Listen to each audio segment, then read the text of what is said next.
Voilà, mesdames, messieurs, bonjour à toutes et à tous. Bienvenue dans cette 5e séance de notre séminaire Droit de la science.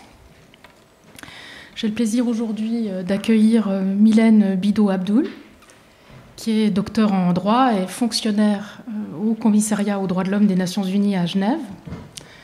Mylène Bidault assiste depuis de nombreuses années, en fait depuis le début de la réanimation du droit de l'homme à la science en 2012, les rapporteuses spéciales sur les droits culturels et sur le droit à l'éducation, et a été dans ce cadre l'une des plumes de ces différents rapports spéciaux.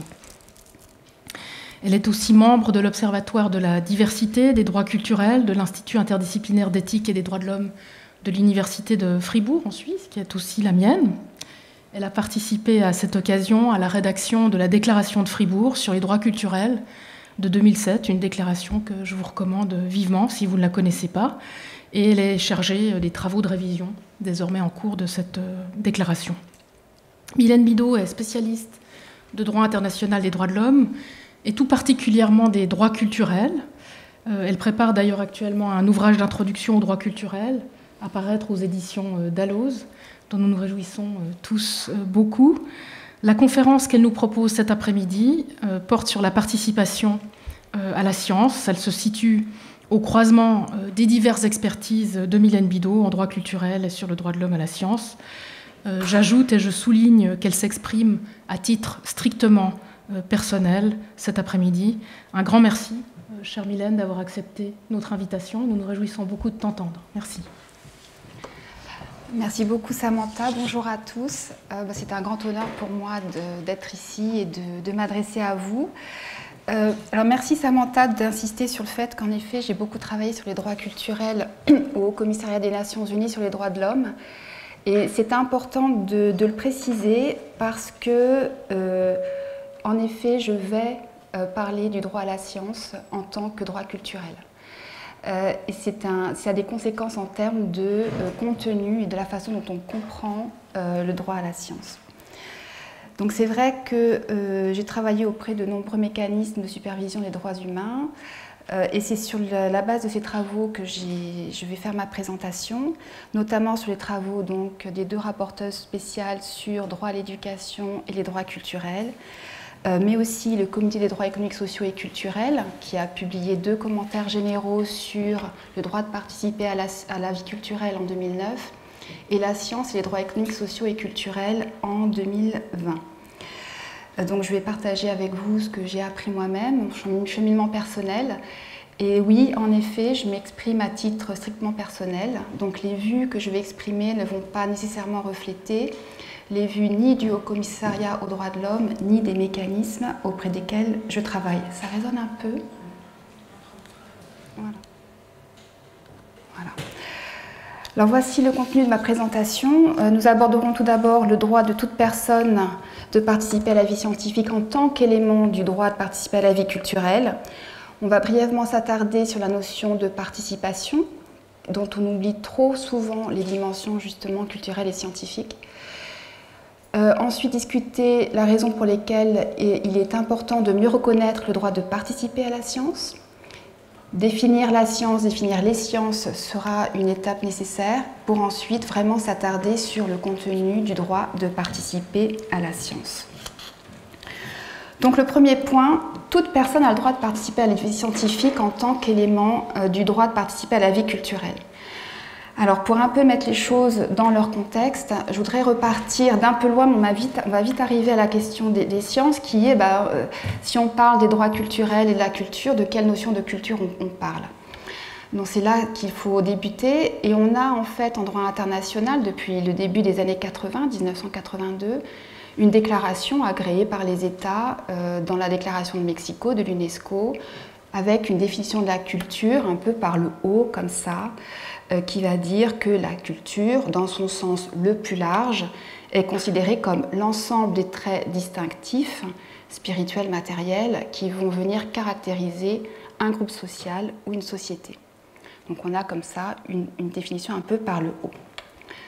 Dans le cadre des droits humains, on a travaillé sur ces définitions et on a réalisé qu'en fait cette définition par le haut n'est pas conforme finalement à une approche basée sur les droits humains qui vont être des définitions qui vont être centrées sur les personnes.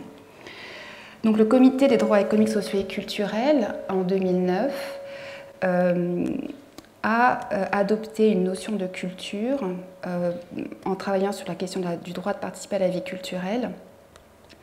Et vous voyez là la définition à l'écran. Donc la culture comprend les modes de vie, la langue, les connaissances, etc. Donc toute une liste de ressources culturelles par lesquelles, et c'est là le point saillant important de la définition, par lesquelles des individus, des groupes d'individus et des communautés expriment leur humanité, leur vision du monde, le sens qu'ils donnent à leur existence.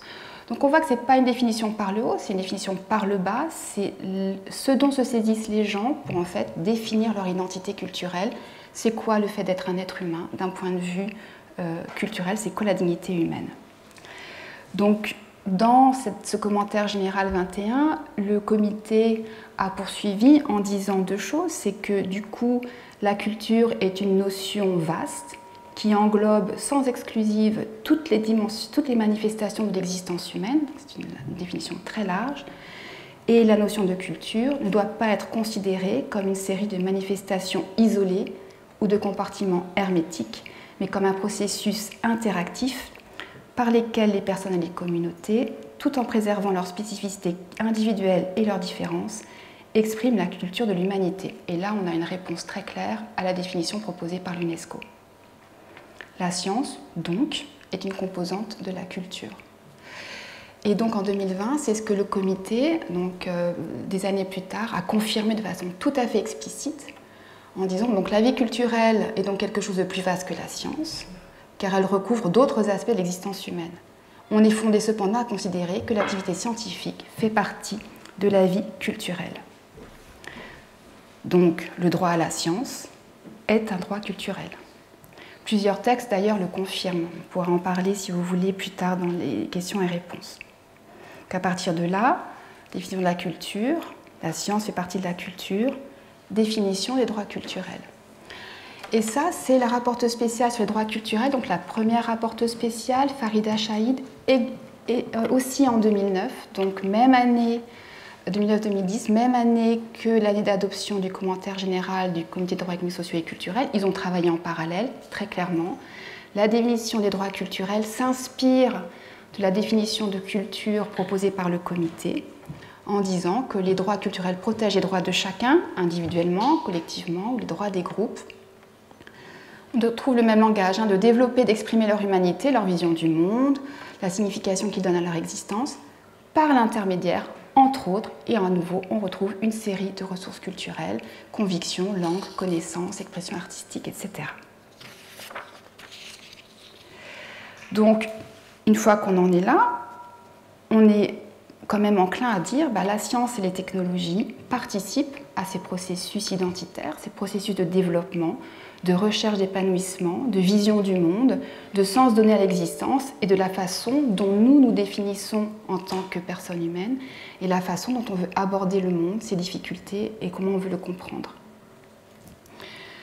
Donc, Farida Chahid, toujours cette première rapporteuse spéciale sur le droit culturel en 2012, a travaillé dans un premier rapport sur le droit de bénéficier du progrès scientifique et de ses applications, et a vraiment fait le lien entre droit culturel et droit à la science, en soulignant l'importance qu'il y a à considérer l'aptitude pour les êtres humains à développer leurs aspirations, à aspirer, c'est-à-dire concevoir un avenir meilleur, non seulement souhaitable, mais réalisable, et elle a considéré cette aptitude comme une capacité culturelle importante. Et là, j'ai reproduit un des extraits de ce rapport, sur lequel je reviens très très souvent parce que je pense qu'il dit des choses vraiment importantes. Donc les aspirations englobent la conception qu'ont les individus des éléments jugés essentiels à une vie digne. Ne procédant jamais d'une démarche purement individuelle, les aspirations reposent sur des communautés de valeurs partagées et servent à leur tour de base à ces valeurs et puisent dans le patrimoine culturel, notamment les acquis scientifiques accessibles. Les nouvelles connaissances et innovations scientifiques ouvrent des perspectives et partant renforcent la capacité de la population d'envisager un avenir meilleur, dont la réalisation peut parfois dépendre de l'accès à des technologies spécifiques. Alors, parmi toutes les dispositions de droit international qui peuvent fonder les droits culturels, il y en a beaucoup. Deux en particulier doivent être cités. Donc, le premier, c'est l'article 27 de la Déclaration universelle des droits de l'homme de 1948. Et le second, l'article 15 du Pacte international sur les droits économiques, sociaux et culturels, qu'on va souvent dire PIDESC, l'acronyme, de 1966, qui en fait énonce le droit de toute personne de prendre part, de participer à la vie culturelle. Et je reviendrai sur le contenu de ces articles un peu plus en détail plus tard.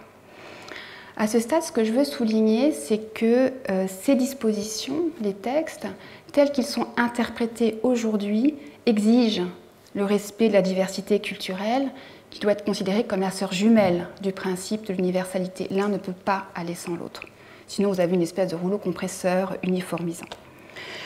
Et d'ailleurs, on peut citer à ce propos la Déclaration universelle de l'UNESCO sur la diversité culturelle 2001, selon laquelle la défense de la diversité culturelle est un impératif éthique inséparable du respect de la dignité de la personne humaine. Or, si diversité culturelle il y a, diversité scientifique il y a. Alors là, je voudrais faire juste un point parce que moi, ça fait des années que je travaille sur les droits culturels aux Nations Unies. Et souvent, quand on a les premières conversations avec des acteurs, le droit culturel, bon, c'est un peu inoffensif, liberté artistique, j'ai le droit d'aller au musée, d'assister à une pièce de théâtre, etc. Et en fait, souvent la force, la puissance des droits culturels est complètement ignorée, occultée. Ils sont souvent en fin de texte, des instruments internationaux, on n'a pas le temps de s'y pencher, personne n'y prête attention. Et pourtant, ils sont absolument au cœur des enjeux de pouvoir. Ils sont le site de contestations majeures. Alors, simplement, il suffit de se poser une question. Qui définit la culture? Pour dire quoi? Et pour faire quoi? Donc, on peut, par exemple, tout à fait prendre l'exemple des femmes.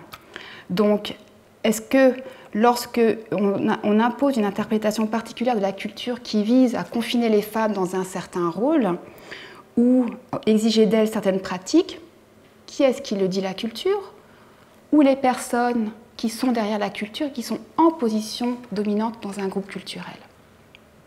Donc, la position des mécanismes des Nations Unies, en fait, est de considérer que la culture est le résultat, les cultures sont le résultat des actions des hommes, des êtres humains. Alors, elles peuvent et souvent doivent être chéries, respectées, protégées, mais pas toujours dans toutes leurs dimensions, car elles sont dynamiques, toujours en évolution, toujours le résultat d'autres actions de la part des individus et des collectifs.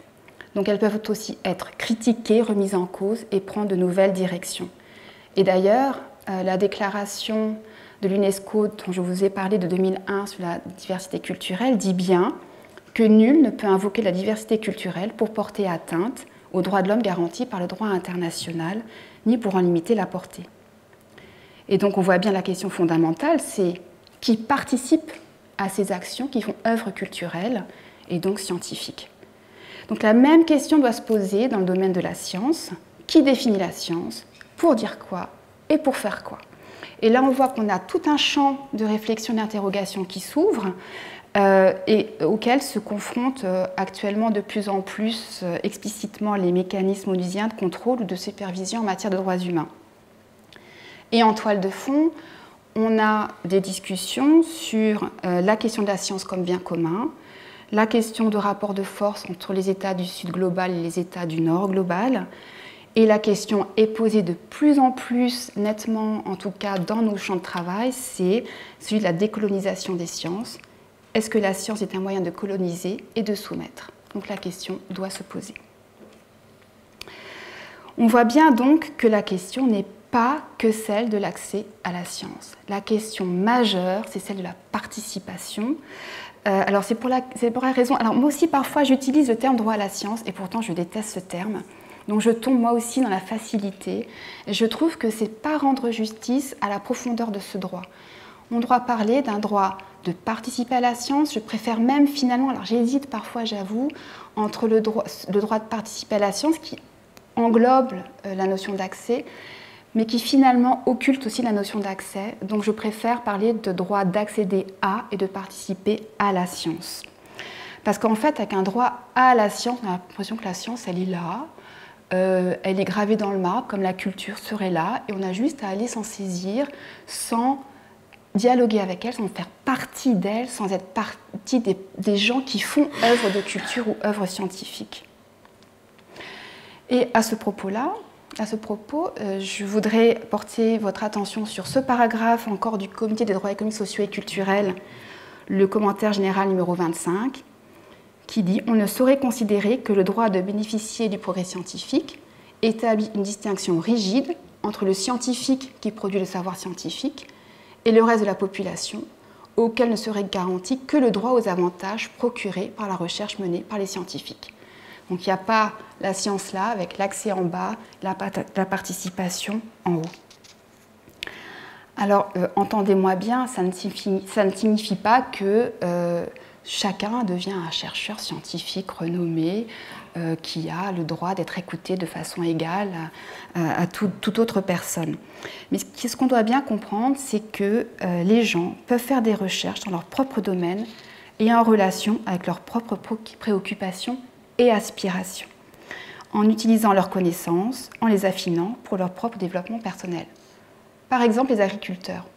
On veut de plus en plus en faire des exécutants, qui mettent en œuvre des lignes directrices, qui appliquent des manuels d'instruction, alors qu'ils sont des participants à part entière, ils sont des observateurs, ils sont des créateurs, ils pratiquent la science, ils l'adaptent, ils l'améliorent.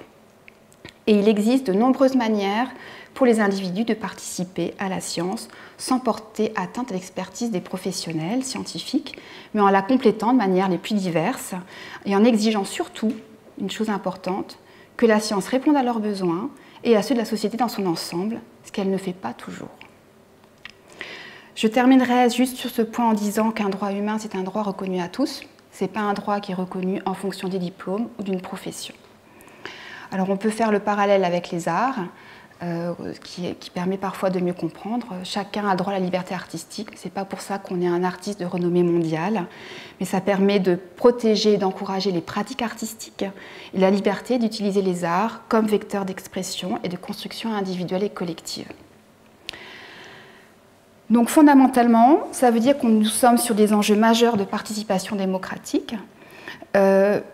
Et le langage des droits humains appliqué aux sciences, ça veut dire de rappeler la primauté toujours de la dignité humaine et des droits humains, et aussi de poser des limites à l'entreprise scientifique, notamment par l'exigence d'une participation démocratique et d'un contrôle démocratique sur les sciences. Cela étant dit, dernière précision, ce n'est pas parce que la science est un élément de culture qu'elle se confond dans tout. Et avec tout, avec les arts, avec les religions, avec les langues, les patrimoines, les connaissances les plus diverses. Non, ce qui est important, et on doit encore travailler sur ces questions, c'est comprendre à l'intérieur du culturel ce qui relève du scientifique et avec quelles conséquences. Car un des enjeux, c'est aussi de protéger la science en tant que bien commun, et un des défis, c'est de la protéger contre le dogme et de distinguer science et croyance. Alors, la notion de participation, je reviens sur le contenu de la présentation. Je voulais brièvement m'attarder sur la participation parce que habituellement, la participation, elle est rangée du côté des droits civils et politiques. Et notamment, on a le pacte frère du pacte sur les droits économiques, sociaux et culturels, c'est le pacte sur les droits civils et politiques. Et à l'article 25 se trouve le droit de participer aux affaires publiques. Alors on souffre beaucoup encore aujourd'hui, notamment au niveau international et européen, c'est plus facile dans d'autres zones géographiques, africaines, latino-américaines, de cette distinction qui nous pèse entre droits civils et politiques et droits économiques, sociaux et culturels. Dans le cadre du travail fait par le Haut Commissariat aux droits humains, dont je fais partie, ont été élaborées des directives à l'intention des États sur la mise en œuvre effective du droit de participer aux affaires publiques, qui ont été entérinées, reprises, recommandées dans une des résolutions du Conseil des droits de l'homme, donc les États, en 2018. Et on considère aujourd'hui que la participation effective du public à la prise de décision est un droit humain. À mon avis, c'est même plus que ça. C'est un principe d'interprétation et d'application de l'ensemble des droits humains, au même titre que le principe de non-discrimination, qui est aussi un droit, mais aussi un principe d'application, et qui dépasse la simple participation à des élections périodiques pour englober de plus en plus celle d'une participation citoyenne à la prise de décision sur les décisions qui affectent les droits des personnes. Et donc ce droit à principe ne concerne pas seulement les droits civils et politiques, et essaime à travers tout le champ des droits économiques, sociaux et culturels. Or, on adopte beaucoup trop souvent une acception très étroite de la participation, centrée sur la dimension politique, en oubliant les dimensions scientifiques et culturelles, ou alors plus précisément, on ne comprend pas suffisamment la portée politique, très politique, du culturel et du scientifique. Et ces dimensions doivent être prises en compte. Alors, les articles prédominants qui font les droits culturels en droit international, et je sais que Samantha Besson a souvent parlé dans ses cours, mais je vais me permettre de répéter un petit peu.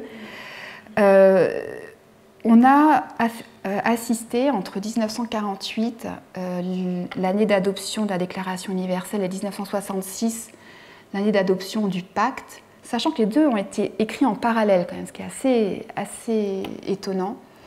On a un glissement assez significatif de langage entre le droit de participer au progrès scientifique et aux bienfaits qui en résultent à l'article 27 de la Déclaration, participer aux bienfaits scientifiques, au droit de bénéficier du progrès scientifique et de ses applications à l'article 15.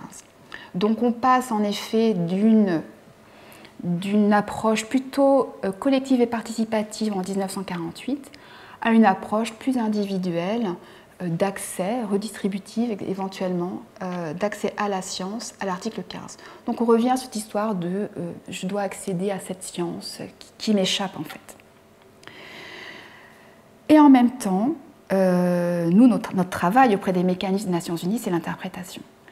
Et ce qui est intéressant avec ces textes, ce sont des textes qui ont des décennies d'existence maintenant, mais qui sont rédigés de façon suffisamment large.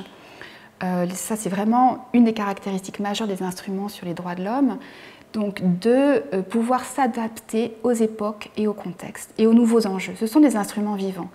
Et notre rôle, en fait, c'est un peu d'être une caisse de résonance aux Nations Unies et de refléter ce qui se passe au niveau national dans les pratiques et surtout les revendications, notamment qui viennent de la société civile.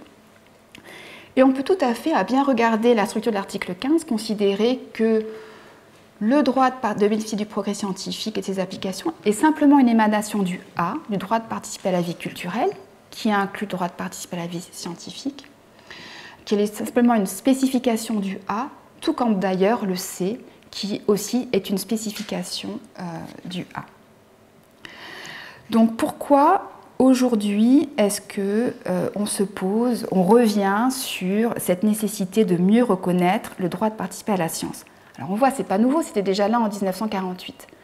Mais pourquoi maintenant c'est très très fort, c'est un renouveau, de plus en plus d'acteurs en parlent. Alors bon, c'est clair qu'on avait déjà en 2009 la déclaration de Venise, adoptée dans le cadre de l'UNESCO, qui relevait l'importance de la notion, de la dimension de participation. On a eu aussi, en 2012, le rapport de Farida Shahid, dont je vous en ai déjà parlé, sur le droit de bénéficier du progrès scientifique et de ses applications, qui déjà à l'époque, finalement, on avait vu déjà assez juste sur le contenu de ce droit, même s'il manque certaines choses, parce qu'on continue de travailler. Donc petit a, l'accès. Petit b, la contribution à l'entreprise scientifique, qui est une forme de participation. Petit c, la participation des individus et des communautés à la prise de décision, qui implique aussi le droit à l'information. Et petit d, un environnement propice. On a, on a le commentaire général 25 donc, de 2020 en pleine pandémie du Comité de droits économiques, sociaux et culturels, qui confirme aussi que le droit protégé par l'article 15.1b était un droit de participer et bénéficier des bénéfices du progrès scientifique, tant en termes de connaissances que d'application. Cette année, et l'année dernière, nous avons aussi travaillé avec la nouvelle rapporteuse spéciale sur les droits culturels, 3e titulaire du mandat, Alexandra Xantaki, qui a présenté il y a 15 jours au Conseil des droits de l'homme un rapport entièrement consacré à la dimension participation du droit à la science. Et on a aussi une flopée de déclarations et recommandations adoptées dans le cadre de l'UNESCO, notamment une recommandation sur la science et les chercheurs scientifiques en 2017 et une recommandation sur la science ouverte en 2021. Mais il y en a encore d'autres. Et puis là, on est dans une sorte d'accélération du débat sur la participation. Alors bien sûr, le Covid est passé par là. Et qu'est-ce qui s'est passé durant le Covid? On a pu voir des sociétés extrêmement divisées sur la direction à prendre face à la pandémie, une forte demande de participer à la prise de décision concernant la réponse collective à apporter au Covid, mais aussi en termes de participation, de décision pour soi-même, alors même que la question de la participation avait déjà inondé le secteur du droit à la santé. Mais c'est devenu beaucoup plus visible et débattu au sein des sociétés, puis au niveau mondial. Avec le Covid aussi, on a eu une multiplication, une plus grande visibilité donnée à ce qu'on appelle ces interfaces sciences politiques, qui en fait permet aux politiques de s'informer auprès des scientifiques avec différentes modalités. Et puis on a une multiplication des discours de plus en plus forts, demandant toujours plus de solutions scientifiques et technologiques pour répondre aux grands défis actuels, crise climatique, crise environnementale, l'échec annoncé des objectifs du développement durable ou encore l'émergence de l'intelligence artificielle. Alors même que, tout de même, il y a des choix de société qui sont à discuter derrière ces enjeux. Et en parallèle, on a une multiplication des interrogations sur le technosolutionnisme, qui est quand même un problème majeur, lorsque plus de technologie est présentée comme un remède miracle aux problèmes posés par les technologies.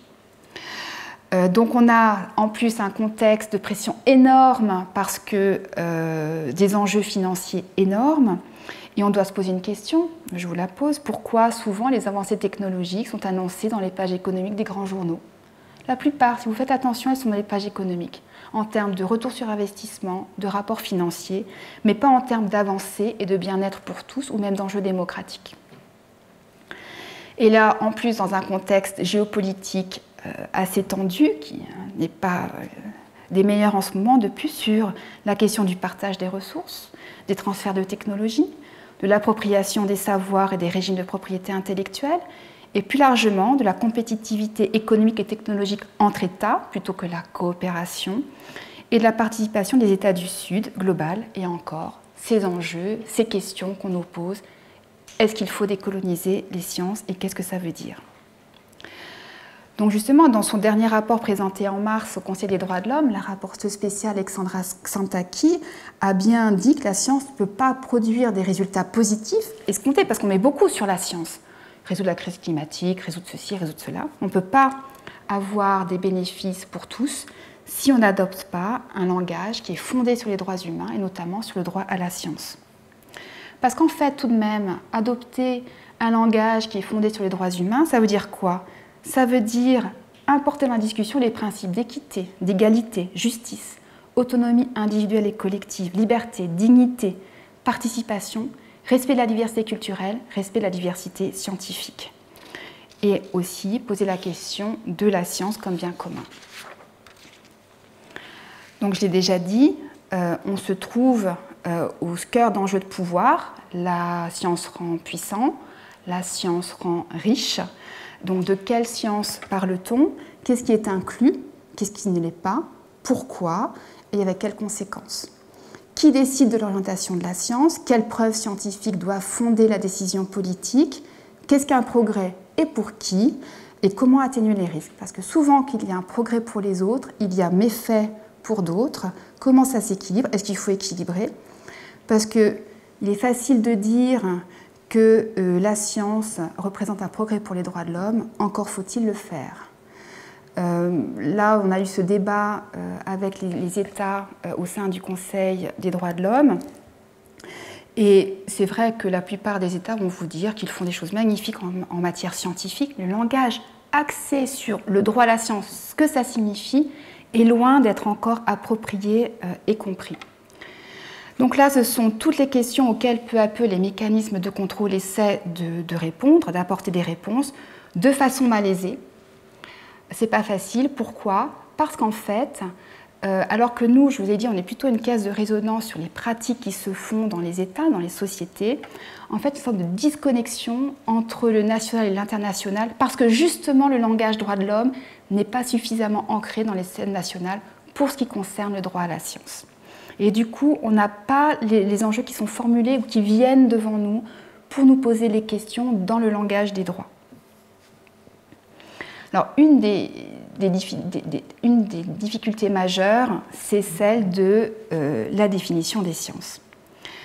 Parce que la science, donc, fait partie de la culture, on a défini la culture et on doit définir la science. Pourquoi? Alors, ce n'est pas parce que la science fait partie de la culture que tout se vaut, tout est la même chose, tout se mélange. Et quelle est la spécificité du scientifique? Alors, c'est important de distinguer. Pourquoi? Parce qu'il faut distinguer la science de la croyance, la science du dogme. Il y a des enjeux éducatifs. Par exemple, l'éducation scientifique, ce n'est pas l'éducation religieuse. Il y a des enjeux en termes de participation. Le droit à une décision fondée sur la science n'est pas une décision fondée sur la croyance. Et la question aussi qui est de savoir que la science ne doit pas être utilisée comme un instrument d'imposition culturelle. Donc on parle de science, des sciences, avec une diversité en termes de disciplines, mais aussi de traditions scientifiques. Alors la définition de la science, grand débat, loin d'être clos, absolument en cours, avec des définitions officielles malaisées, où en fait on dit à la fois tout. Je ne vais pas dire n'importe quoi, c'est pas vrai, mais on dit un peu tout parfois en même temps parce qu'on a du mal à choisir, parce qu'il y a trop d'enjeux et qu'on essaie de répondre à tout en même temps. Donc on a cette définition qui fait vraiment référence à travers tous les instruments, enfin les prises de position, y compris dans les travaux de la rapporteuse spéciale sur les droits culturels, qui est la recommandation sur la science et les chercheurs scientifiques de 2017 de l'UNESCO, qui pose cette définition à l'article 1. Donc le mot science, je vous laisse lire, désigne l'entreprise par laquelle l'être humain fait un effort organisé, avec, au moyen de l'étude objective, rassemble les connaissances, etc. Et le petit 2, les sciences désignent aussi un ensemble de connaissances, de faits, d'hypothèses, pouvant faire l'objet de constructions théoriques vérifiables à court et long terme. Et donc elles englobent aussi les sciences sociales. Alors, le Comité de droit économique, social et culturel, dans son commentaire général 25, a repris cette définition en y ajoutant ce paragraphe disant qu'en fait doivent être considérées comme scientifiques les connaissances qui reposent sur l'investigation critique et sont susceptibles de réfutation et de vérification. C'est surtout la deuxième phrase qui, à mon avis, est importante. Les connaissances qui reposent seulement sur la tradition, la révélation d'autorité, sans possibilité de les confronter à la raison et à l'expérience, sont exonérées de toute réfutabilité ou toute vérification, ne peuvent être considérées comme scientifiques. Donc là, on voit bien que tant l'UNESCO que le comité, l'exercice difficile, c'est de distinguer en fait la vraie science de la croyance ou de ce qui pourrait s'appeler science sans vraiment l'être, car n'étant pas selon une méthodologie à suivre. Alors d'autres ont adopté une approche basée non pas sur des méthodes, mais des objectifs, comme par exemple une tentative sérieuse et planifiée de déterminer la vérité, de créer une objectivité basée sur des faits vérifiables, des arguments cohérents, et en appliquant de nouvelles connaissances.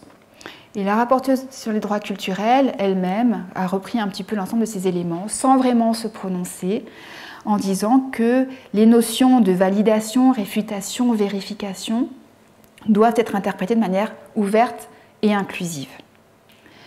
Et c'est vrai qu'il y a aussi cette définition proposée par Samantha, je pense, qui est aussi très utile, qui est de considérer les connaissances et les savoirs qui sont consolidés à travers une pratique sociale dans le temps et qui sont fiables et contestables. Alors pourquoi est-ce qu'on a tant de difficultés à définir? D'un côté, il faut protéger la science en tant que bien commun contre la désinformation, contre la croyance ou la foi, et en même temps éviter des processus d'exclusion indus. Parce qu'il y a des connaissances fiables qui sont issues d'autres traditions scientifiques qui peuvent être écrasées par des discours prédominants. Et discours prédominants, pourquoi? Parce qu'ils sont soutenus par d'énormes moyens financiers avec comme objectif un retour sur investissement qui vont biaiser en fait la raison de savoir pourquoi telle science ou telle pratique scientifique va être dominante. Donc je pense qu'on n'oppose pas vraiment science et tradition, mais plutôt science et croyance, même si là encore c'est pas toujours facile. Et je pense qu'il faudrait plutôt parler de confiance dans l'entreprise scientifique et les institutions scientifiques. On pourra y revenir plus tard. Parce que finalement, la science peut aussi inclure des connaissances traditionnelles, la science autochtone et d'autres sciences communautaires, publiques, alternatives, à condition qu'elles satisfassent justement à ces critères de fiabilité, de contestabilité. Alors on a un exemple avec la situation des peuples autochtones, car de nombreux peuples autochtones revendiquent que soient appelées les sciences autochtones. Ils contestent les préjugés, la discrimination dont ils sont victimes et qui perdurent à l'encontre de leurs connaissances et de leur méthodologie outils spécifiques. Alors il est vrai qu'il y a d'autres peuples autochtones, on a eu des discussions avec eux qui vont dire mais finalement nous on a un système de connaissances qui rassemble un ensemble non dissociable de pratiques et de croyances, y compris de pratiques scientifiques qui ne sont pas universalisables ou reproductibles en dehors de la communauté. Donc c'est difficile de les appeler sciences. Par exemple, lorsque des pratiques de soins sont accompagnées de rituels, qui peuvent être spirituels ou religieux, ne pouvant être accomplis que par certains praticiens au sein de la communauté. Ceci étant dit, la blouse blanche dans nos sociétés est aussi associée à certains rituels et c'est intéressant de faire les parallèles. Alors aux Nations Unies, plusieurs rapporteurs spéciaux, il y a aussi un rapporteur spécial sur les peuples autochtones, un rapporteur spécial sur les droits culturels, ont trouvé important que des mesures soient prises pour éradiquer ces perceptions des savoirs autochtones comme étant primitifs, inférieurs, passéistes, non scientifiques, superstitieux et même dangereux. Et de reconnaître en fait qu'il s'agit d'un ensemble sophistiqué de compréhension et qui n'ont pas moins de valeur que les autres types de savoirs qui constituent souvent le fondement de la science occidentale. Alors on a quand même une reconnaissance dans un des articles des instruments internationaux, la Déclaration des Nations Unies sur les droits des peuples autochtones, à l'article 31, qui reconnaît le droit des peuples autochtones de préserver, contrôler, protéger et développer leur savoir traditionnel, les manifestations de leurs sciences, techniques, etc. Et on retrouve aussi des références importantes dans les instruments de protection de la biodiversité, etc. Même si souvent on ne fait pas référence à la science autochtone en tant que telle, mais plutôt les savoirs traditionnels associés aux ressources génétiques, etc. Alors, il y a les peuples autochtones, mais il y a aussi des communautés minoritaires qui peuvent se trouver dans des situations similaires, qui sont discriminées et qui pratiquent une science tout à fait particulière, qui répondent aux critères de la science, mais qui vont être considérées comme un obstacle à la vraie science ou d'un témoin d'une absence de modernité. On a encore la science ouverte, participative, citoyenne. Et là, je reviens à la recommandation de l'UNESCO sur une science ouverte, qui va expliquer que la science ouverte, participative, va se manifester par une collaboration entre les scientifiques et les acteurs de la société, au-delà de la communauté dite scientifique, en donnant accès aux pratiques et aux outils qui font partie du cycle de recherche, et en rendant le processus scientifique plus inclusif et accessible à l'ensemble des acteurs de la société qui s'y intéressent, sur la base de nouvelles formes de collaboration. Donc en fait, la science ouverte va fournir un socle pour la participation beaucoup plus active des citoyens et des communautés à la production de connaissances et pour un dialogue renforcé entre les chercheurs, les décideurs, les spécialistes, entrepreneurs et membres des communautés, en donnant, et c'est là une chose importante, à toutes les parties prenantes, un rôle à jouer dans la mise en place d'une recherche compatible avec leurs préoccupations, leurs besoins et leurs aspirations. Et on retrouve encore ici la notion d'aspiration. Alors pourquoi c'est difficile? C'est difficile parce qu'on n'est pas habitué à reconnaître la diversité scientifique.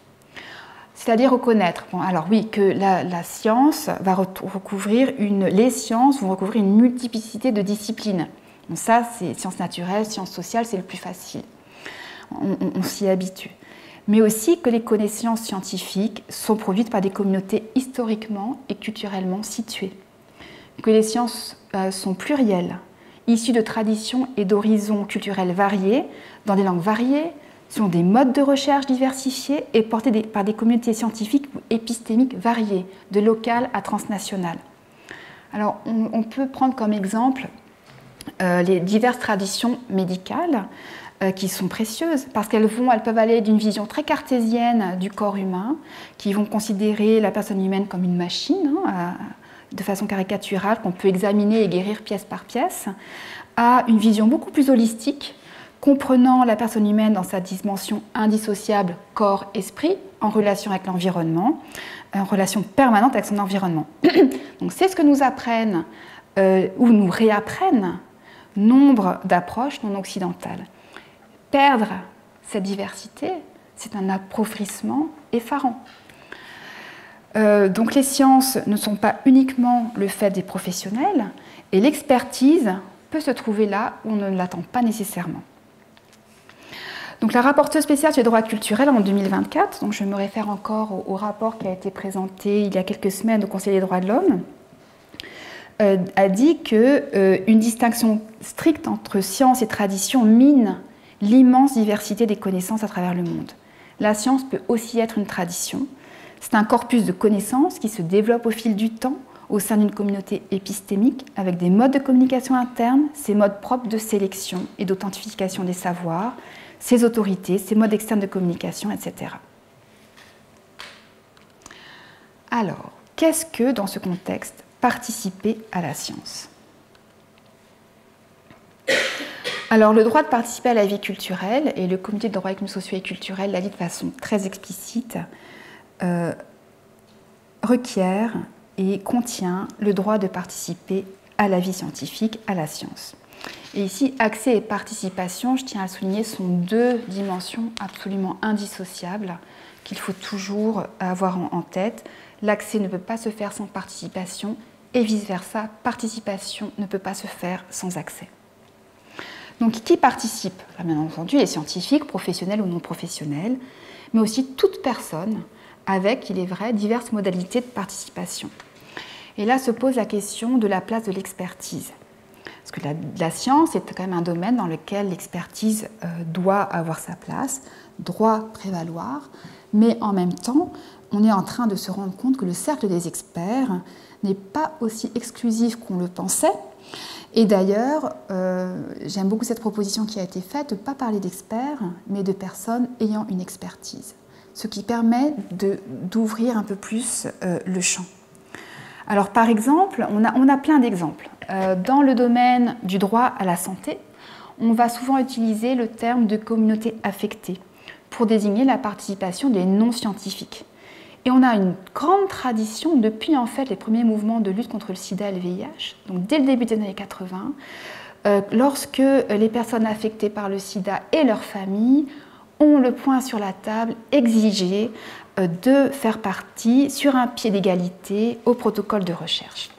Donc de victimes à patients, ils sont passés à sujet à part entière avec leurs droits de décision et d'autodétermination.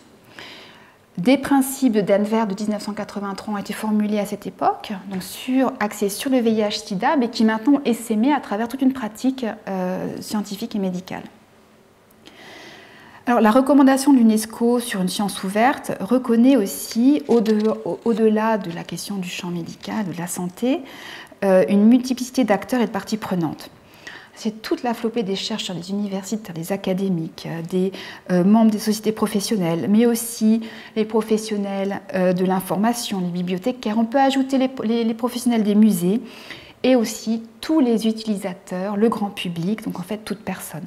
Mais je peux vous citer, il y a des lignes et des lignes de gens, les innovateurs, les bailleurs de fonds, le juge, les décideurs, les sociétés savantes, etc.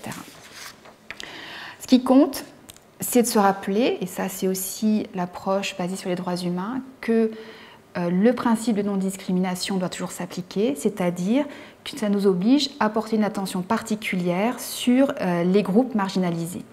Et d'ailleurs, suite en passant, on parle souvent de sciences citoyennes. Il ne faut pas penser que sciences citoyennes exclut les non-nationaux. C'est toute personne.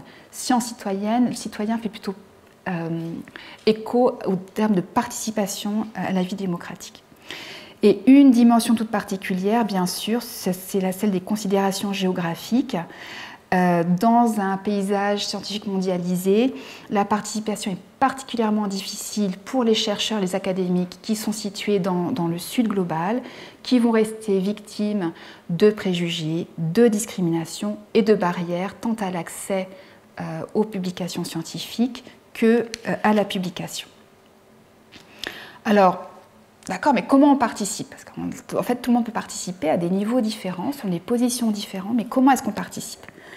Et alors, les modalités de participation, elles vont différer selon, en effet, les types de participants et les types de domaines scientifiques. Alors là, je voudrais juste mentionner que on peut... Alors, le premier élément, c'est la participation à l'effort scientifique. Ce que Farida Chahid a appuyé la contribution à l'entreprise scientifique. Et là, il est important de mentionner l'importance absolument cruciale des libertés académiques et scientifiques. Il y a déjà eu pas mal de travaux qui ont été faits, trop peu, mais quand même, ça s'accélère aussi aux Nations Unies, par le Comité des droits économiques, sociaux et culturels, un rapporteur spécial sur la liberté d'expression, et on est actuellement en train de travailler avec la rapporteure spéciale sur le droit à l'éducation, sur un nouveau rapport sur la liberté académique, avec pour objectif de proposer aux États un ensemble de principes d'application pour respecter la liberté académique. Alors, participer à l'effort scientifique, j'en ai un petit peu parlé en matière de santé avec cette histoire des mouvements de lutte contre le sida.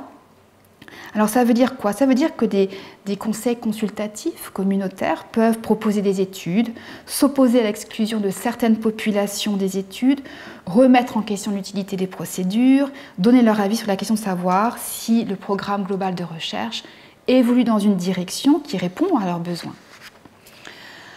On a aussi tout un exemple de communautés professionnelles les plus diverses qui ont recours à des technologies, y compris l'ingénierie inverse, pour garantir l'accès aux connaissances, développer les capacités de réparation et de construction de machines, donner accès à des données pour défendre leurs droits ou encore assurer que la recherche contribue au bien commun.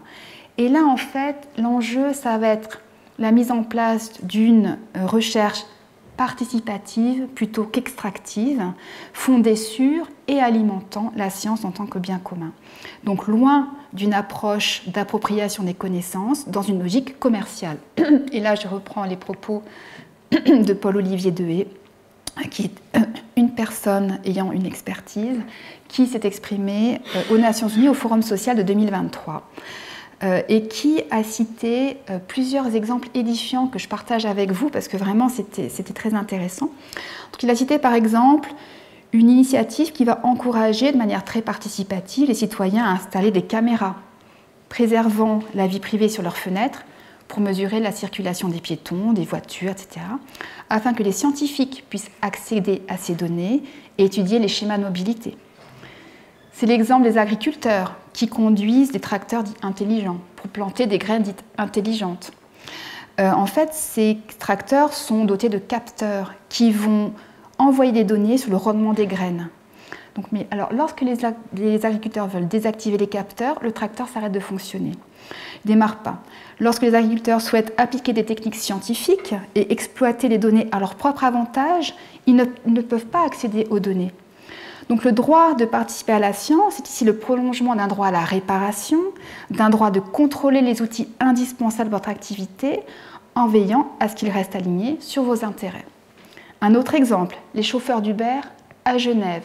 Tout un processus d'ingénierie inverse pour accéder aux données, pour mieux comprendre les logiques qui sont appliquées aux chauffeurs par les algorithmes d'Uber. Et donc, ces chauffeurs ont pu accéder à leurs données, à des copies de leurs traces de géolocalisation, permettant de mieux défendre leurs droits du travail, de mieux comprendre les techniques de routage, de correspondance et de tarification d'Uber. Donc on voit que c'est vraiment une question de mise en capacité des gens. Donc toutes ces formes de participation contribuent à démocratiser le savoir, à lutter contre la désinformation et puis surtout à s'éduquer. Pratiquer, c'est s'éduquer, et aussi à s'attaquer aux inégalités systémiques existantes et à orienter le travail scientifique vers la résolution de problèmes d'importance sociale.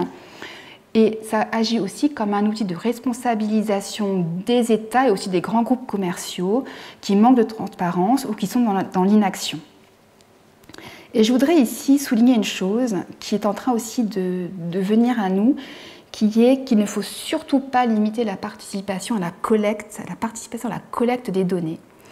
Parce qu'en fait, on peut vite retomber sur des pratiques extractives et pas du tout participatives, que certains même commencent à qualifier, quand ça implique un rapport nord-sud, de pratiques néocoloniales. Donc, comment est-ce qu'on peut qualifier des pratiques qui consistent à demander à des participants du Sud de collecter des données, y compris des scientifiques professionnels qui sont au Sud, sans possibilité pour eux de participer à la définition du projet de recherche, ou même à l'analyse des données collectées, et sans même recevoir un retour sur l'analyse effectuée par des gens au Nord pour le bénéfice des populations du Nord. On est typiquement en face d'une pratique extractive, avec des dimensions néocoloniales. Et on doit vraiment se poser la question. Alors, le dernier élément que je voudrais vraiment soulever, c'est la participation à la prise de décision. Parce que participation à l'effort scientifique et participation à la prise de décision se chevauchent. Et le Comité de droits économiques, sociaux et culturels, dans son commentaire 25, a bien spécifié que le droit de toute personne, a bien reconnu le droit de toute personne de participer aux décisions concernant l'orientation du progrès scientifique ou l'adoption de certains progrès techniques. Et alors là, on a un paragraphe alambiqué, malaisé. Vraiment, ils ne sont pas à l'aise pour rédiger ce paragraphe, je vais vous le lire. Compte tenu de la liberté scientifique, certaines décisions concernant l'orientation de la recherche scientifique ou l'adoption de certains progrès techniques devraient être soumises à un contrôle public et la participation des citoyens. Autant que possible, les politiques scientifiques ou technologiques devraient être établies au moyen de processus participatifs et transparents et être assorties de mécanismes de transparence et de responsabilité. Alors on voit bien, le comité n'est pas à l'aise parce qu'en effet, on a quand même l'obligation de respecter la liberté scientifique, y compris la liberté de choisir ses champs de recherche, mais la question de l'équilibre du contrôle démocratique et du bénéfice social de la science. Alors cette participation à la prise de décision, bien sûr, elle peut s'effectuer, pas seulement, mais en tout cas aussi par le biais de représentants élus, avec des discussions ouvertes sur les besoins sociétaux auxquels il est demandé à la science de répondre, en gardant à l'esprit donc l'obligation de respecter et protéger la liberté académique et scientifique, la responsabilité sociale et éthique des scientifiques, la régulation des conflits d'intérêts et un financement public adéquat des institutions de recherche scientifique, et aussi une réelle protection des lanceurs d'alerte et un système judiciaire indépendant.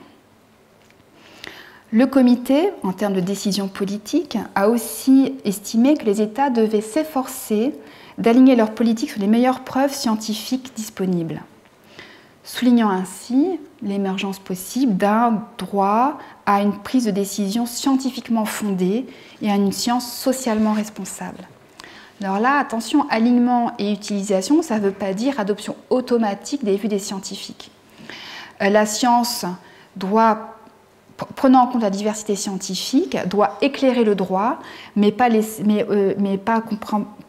complètement possession du droit. Et la place doit aussi être laissée à d'autres considérations, prenant en compte les différents droits et aspirations des personnes.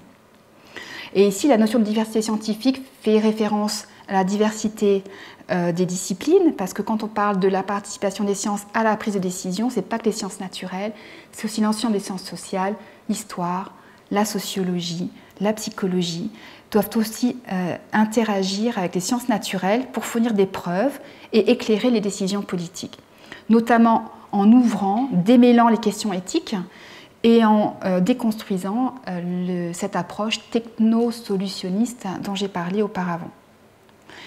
Alors, on a recommandé que des interfaces sciences-politiques fassent ce lien entre science et politique pour permettre cette décision fondée sur la science, comme moyen donc, de garantir aussi la participation à la prise de décision. Donc, ce qui est important, c'est que ces interfaces soient inclusives, prenant en compte donc, toutes les disciplines, mais aussi tous les groupes, notamment les groupes marginalisés. Et là encore, plusieurs conditions sont nécessaires. Outre celles que j'ai précitées, liberté académique, scientifique, conflit d'intérêts, financement public, il faut une communication efficace qui permet de répondre adéquatement aux entreprises de désinformation. Il faut considérer le rôle important des journalistes scientifiques. Il faut une réelle participation des acteurs, y compris dans toute leur diversité, et un réel engagement pour l'éducation scientifique. Alors là, nous souvent, le niveau de détail va s'arrêter là, et c'est là où on atteint la limite à l'heure actuelle de notre travail, où on continue à travailler, c'est-à-dire que maintenant il nous faut prononcer sur les cas. C'est-à-dire qu'on a besoin de la casuistique, on a besoin de se prononcer sur des cas de violation ou pas, de décisions qui ne font pas une part suffisamment grande à la discussion scientifique et aussi démocratique. Et la participation démocratique sur l'orientation des sciences. Je m'arrête bientôt parce que je veux quand même laisser la place aux discussions, pour simplement dire que la participation, c'est aussi participer aux bénéfices et à la prévention des préjudices, parce que la question de la répartition inégale des avantages et des risques au sein des populations est un enjeu majeur. Et le droit de participer à la science inclut également le droit de participer à l'anticipation des dommages qui en résultent. Ceci invite à avoir une discussion sur les limites du droit de participer à la science. Je ne vais pas m'étendre parce que je sais que Samantha Besson, dans son cours, l'a largement abordé. Simplement dire qu'il est tout à fait possible en droit international de porter des limites aux droits humains. Les droits humains absolus sont rares. La plupart peuvent être limités, mais selon des conditions strictes qui peuvent soit viser le bien-être général, soit viser le respect d'intérêts publics tels que la santé publique, l'ordre public, la moralité, ou d'autres droits humains, avec des conditions de légalité, de nécessité, de proportionnalité la plupart du temps. Et je vais terminer sur ce point qui est que quand on parle de participation, de droit de participer, il faut relever que ceci implique le droit de ne pas participer. C'est un aspect important qui recouvre en partie la question du consentement. Donc, par exemple, l'article 7 du Pacte des droits civils et politiques dispose que nul ne peut être soumis sans son libre consentement à une expérimentation médicale ou scientifique. Cet article, c'est l'article relatif à la torture et au traitement inhumain et dégradant. C'est un acquis dans le domaine du droit à la santé, qu'il est primordial de garantir le consentement éclairé et cela demande l'adoption de politiques, de pratiques et de protocoles respectueux de l'autonomie, autodétermination et de la dignité humaine. Donc c'est une en fait des dimensions clés des droits culturels. Droit de participer à la vie culturelle implique droit de ne pas participer à la communauté culturelle, une communauté culturelle, droit de ne pas participer à certaines formes de vie culturelle. Et c'est toujours en pratique, en fait, dans le domaine des sciences, la possibilité pour les individus de refuser de fournir des données ou de se soumettre à un traitement médical ou de se soumettre à toute innovation scientifique spécifique qualifiée de progrès. Et on a aussi le droit de refuser de participer à une recherche sans compromettre son traitement médical. C'est particulièrement important et ça, c'était déjà dans le protocole de Denver sur la question du VIH-Sida dans les années 80. Voilà, je vous remercie et je me réjouis de notre discussion.